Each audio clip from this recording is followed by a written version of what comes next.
The 5 Beats at June Club in Paris. I'm Karizma, and you rockin' with the 5 Beats, de June.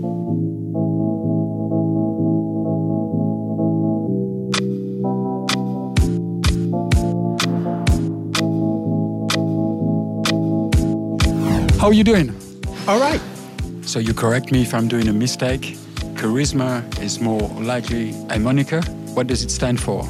Karizma is basically a name that I gave myself. It's close to my government name, Chris. Fit, so it stuck. How would you see the difference between Karizma and Chris? Karizma is more business-minded. He's more outgoing, whereas Chris Clayton is more, I'm more to myself. I don't really like to be around a lot of people because that's just me. I'm just real quiet. I like to watch people, that's my thing. And, learn from other people. And I think you do a lot of that, but not so much of being in the front, but being in the back.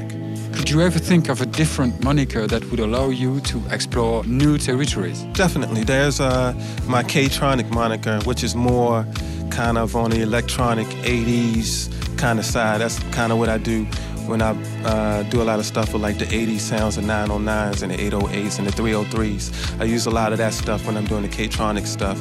And also the broken beat stuff comes under the K-tronic moniker.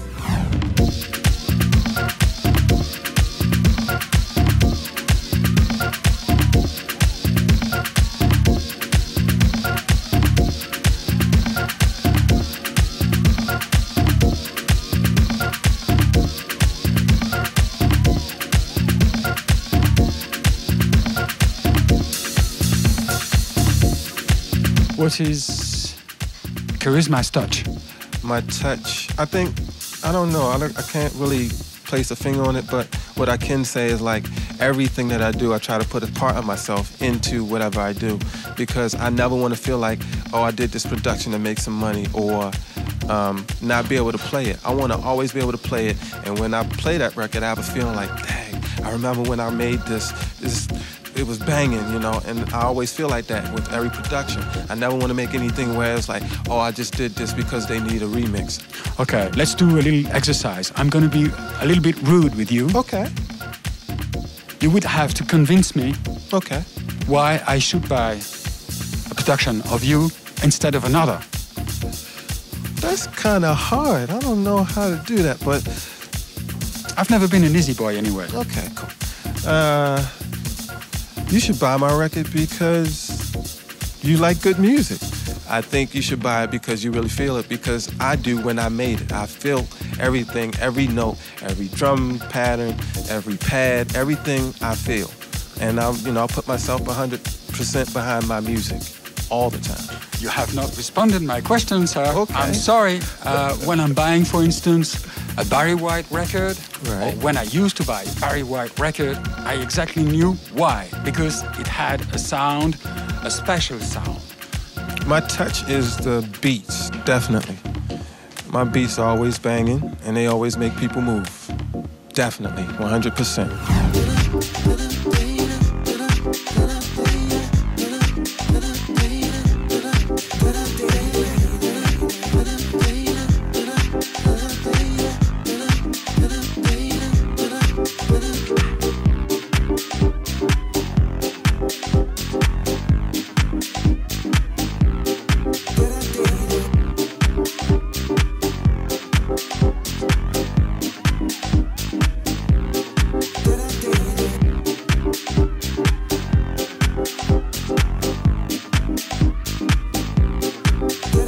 Let's talk about your hometown.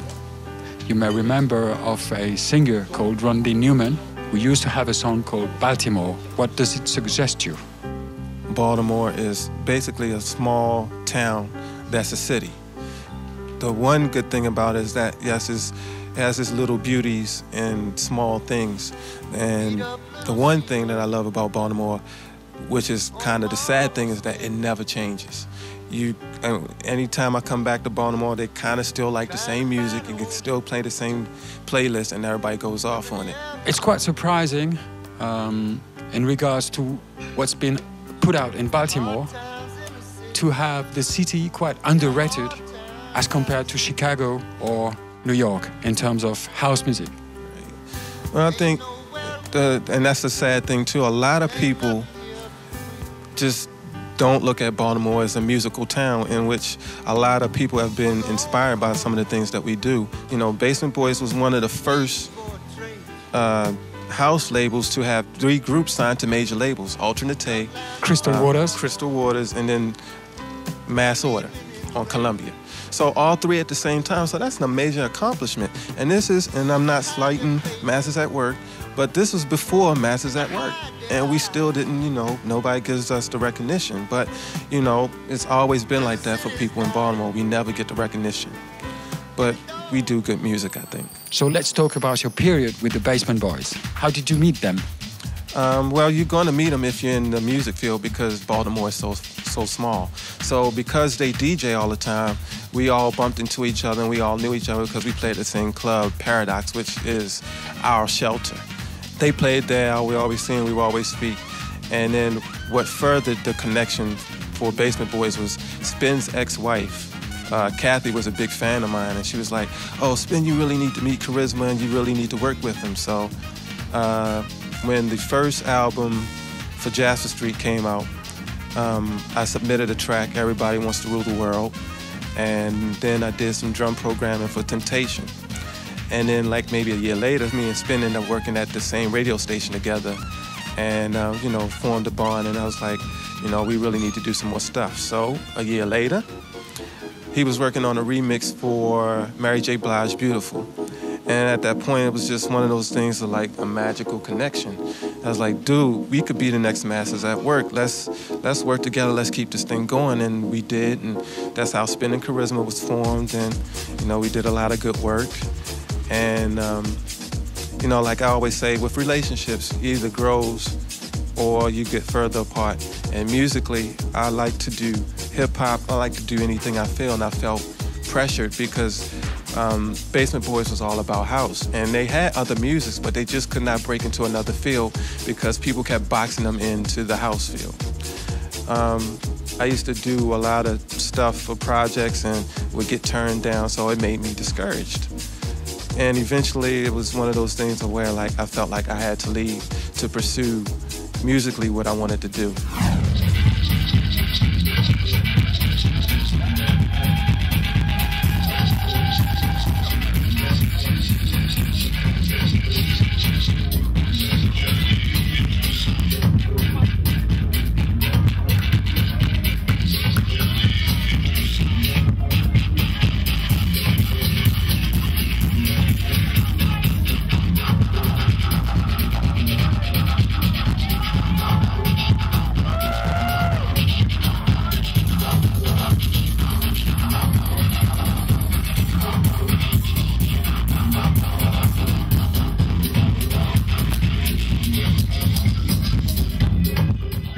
You now live partly in London. Is there anything from here you might include in your music? A typical taste from England, right, for instance. Well, just being in Europe is more freedom. Like, I guess with being in the States, and this is the one thing that I tried to break away from, which is a good thing to be in Europe, people put you in the box. Either you're a hip-hop DJ or a house DJ, and people can't get it in their head that you can actually play all these musics. And I'm old school, I'm 37, and I came up in a time where you were able to play Stevie Wonder next to a techno track, next to a slow jam, next to some Art of Noise, next to all of these you could play in one setting. Whereas now, you know, you go to a club, it's techno, it's electro, it's hip hop, and there's not, you know, anything where you can play it all. And being in Europe, I kind of find where you can be more expressive musically than in the States. Can we expect you playing anything tonight, from hip-hop to Latin, Afro or whatever? Anything that I think people will dance to, or maybe not, because that's what I'm here for, I'ma do. If I feel comfortable, it's over. I mean, I just feel musically comfortable. I think I can do that tonight. I think this is the type of crowd that I can do that. So yes, you can expect that.